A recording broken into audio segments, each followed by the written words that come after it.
नमस्कार, आपका स्वागत है दोस्तों। हम जो भी और जैसा भी खाना खाते हैं उसका सीधा असर हमारे शरीर पर तो पड़ता ही है, साथ ही हमारे व्यवहार और आचरण पर भी पड़ता है। और हमारा व्यवहार और आचरण जैसा होता है उसी पर हमारे जीवन की सफलता या असफलता निर्भर होती है। दोस्तों, खाना कैसा होना चाहिए, कैसे खाना चाहिए और खाना खाते समय किन बातों का ध्यान रखना चाहिए, इसके बारे में हमारे शास्त्रों में बहुत ही डिटेल में बताया गया है। अच्छा और अच्छे तरीके से बना हुआ खाना हमेशा ही हमारे लिए फायदेमंद होता है। इसके अलावा हमारे शास्त्रों में यह भी बताया गया है कि खाना बनाने वाले को भी कुछ नियमों का पालन जरूर करना चाहिए, जिससे उसके बनाए खाने से घर परिवार में सबको फायदा हो सके। खासकर यदि घर की महिलाएं उन सभी नियमों को ध्यान में रखते हुए खाना बनाएं तो उस घर में हमेशा सुख, शांति और समृद्धि बनी रहती है और घर के लोग मुसीबतों से दूर रहते हैं। उन सभी नियमों में सबसे बड़ा नियम यह है कि घर की महिलाओं को खाना हमेशा सुबह जल्दी उठकर बना लेना चाहिए। आप सोचेंगे ऐसा क्यों?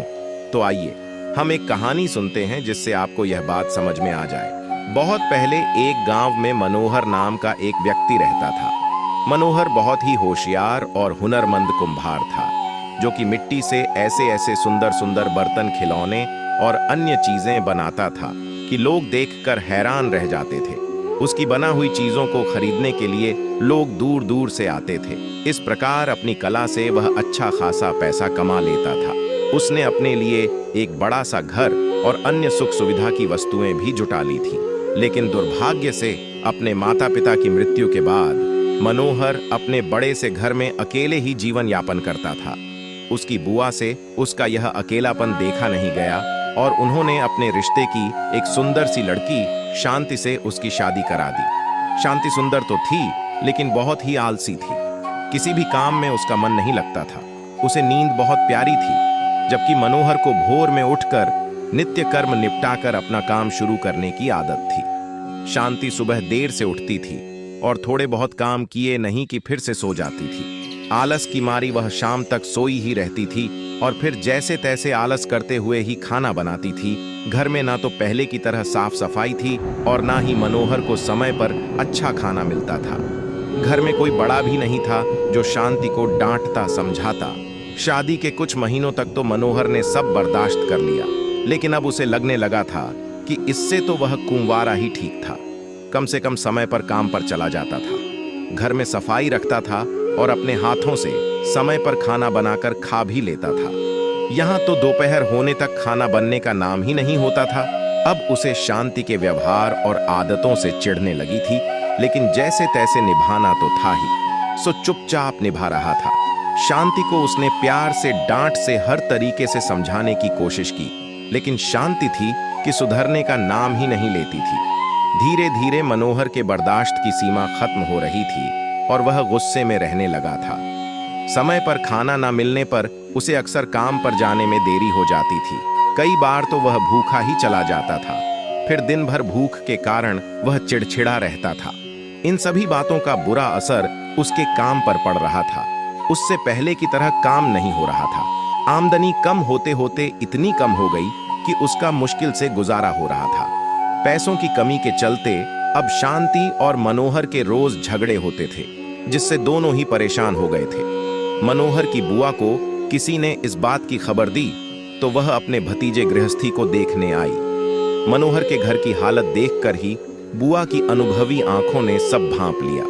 बुआ के सामने मनोहर और शांति बहुत शर्मिंदा हो गए, क्योंकि पैसों की कमी से वे उनकी ढंग से आव भगत भी नहीं कर पा रहे थे। अकेले में शांति ने बुआ से मनोहर की शिकायत कर दी कि वह उसका ध्यान नहीं रखता है और लड़ता है। सो अलग बुआ ने शांति की बात को ध्यान से सुना। हालांकि वह जानती थी कि गलती किसकी है। उन्होंने शांति को सही राह दिखाने की सोच ली। दूसरे दिन बुआ ने आराम से सो रही शांति को भोर में ही जगाया और उसे घर की साफ सफाई करने के लिए कहा। बुआ की डांट के डर से शांति बेमन से उठी और काम पर लग गई। बुआ ने भी शांति की मदद की, जिससे घर चमचमा उठा। अब बुआ ने शांति को जल्दी से नहा धोकर तैयार होने के लिए कहा। शांति उनकी इस बात को भी मना नहीं कर पाई और जल्दी से नहा कर आ गई। अब बुआ ने उसे भोग बनाकर भगवान की पूजा करने के लिए कहा। शांति ने ऐसा ही किया। चमचमाते हुए घर में भोग और धूप दीप की सुगंध फैल गई तो अपने आप ही घर का वातावरण प्रसन्न हो गया। पूजा करने के बाद अब शांति को भी बहुत अच्छा लग रहा था।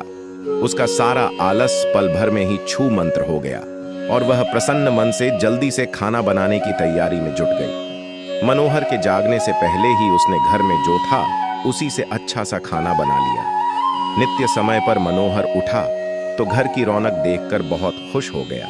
उसने भी जल्दी जल्दी नहाया और भगवान की पूजा की। रसोई से आ रही खाने की महक से उसकी सोई भूख जाग गई और जब शांति चेहरे पर मुस्कुराहट लिए उसके सामने खाने की थाली ली आई तो वह शांति के बदले हुए व्यवहार से हैरान रह गया। उसने बुआ की तरफ देखा तो वह भी मुस्कुरा दी। मनोहर सब समझ गया। उसने बहुत तसल्ली से खाना खाया और शांति को बड़े ही प्यार से देखा। मनोहर की नजरों में अपने लिए प्यार देखकर शांति को भी सब समझ में आ गया। उस दिन शादी के बाद पहली बार मनोहर भरे पेट घर से निकला था। अच्छे खाने के असर से दिन भर उसका मन काम में लगा रहा, जिससे उस दिन उसकी अच्छी कमाई हुई और शाम को वह खुशी से घर लौटा। शांति को अब अपनी गलती का एहसास हो गया था। अब वह जैसा बुआ बताकर गई थी वैसा ही करती थी। सुबह जल्दी उठकर खाना बनाने से मनोहर कभी भी काम पर भूखा नहीं गया। समय पर खाना खाने से उसका चिड़चिड़ापन दूर हो गया और वह पहले की तरह काम पर ध्यान देने लगा। उनके घर में फिर से सुख समृद्धि लौट आई। तो देखा आपने दोस्तों कि केवल सुबह जल्दी खाना बन जाए तो उससे कितना फायदा हो सकता है। इसीलिए दोस्तों कहा जाता है कि रसोई घर में ही परिवार का भाग्य तय होता है। एक स्त्री अपने घर को कैसे रखती है, इसी पर पूरे परिवार की किस्मत टिकी हुई होती है। अगर स्त्री देर से जागती है, देर से भोजन बनाती है तो इसका नकारात्मक प्रभाव उस घर में रहने वाले लोगों पर पड़ता है। घर की जितना स्वच्छ और सुंदर रखा जाता है उतनी ही घर में खुशहाली बढ़ती है। इसीलिए महिलाओं को हमेशा अपने घर को स्वच्छ रखना चाहिए। भोजन हमेशा सुबह जल्दी बनाना चाहिए। देर से बनाए हुए भोजन पर अशुभ शक्तियां अपना हक जमा लेती हैं। शास्त्रों में साफ साफ कहा गया है कि देर से बने भोजन पर प्रेत तथा अन्य अशुभ शक्तियां अपना अधिकार कर लेती हैं और ऐसा भोजन करने से उस व्यक्ति की अधोगति होती है। घर में दरिद्रता आती है, घर में क्लेश होता है। इसीलिए कहा जाता है कि जितना जल्दी रसोई घर में भोजन बनता है उतनी ही जल्दी घर की तरक्की होती है। साथ ही रसोई घर को हमेशा स्वच्छ रखना चाहिए। रसोई घर में कभी झूठे बर्तन नहीं रखने चाहिए। रात्रि में रसोई घर में झूठे बर्तन होते हैं तो उस घर में नकारात्मक शक्तियों का वास होने लगता है। दोस्तों, घर के पुरुषों का भाग्य स्त्रियों के ऊपर टिका होता है। इसीलिए घर की स्त्रियों का भी सदैव सम्मान करना चाहिए। जिस घर में स्त्रियों का अपमान किया जाता है उस घर में मां लक्ष्मी कभी प्रवेश नहीं करती है। साथ ही स्त्रियों को भी अपनी मान मर्यादा का ख्याल रखना चाहिए। उम्मीद है आपको यह जानकारी अच्छी लगी होगी। वीडियो को लाइक जरूर करें, कमेंट में जय श्री कृष्ण जरूर लिखें। साथ ही चैनल को सब्सक्राइब जरूर करें। आप सभी का धन्यवाद।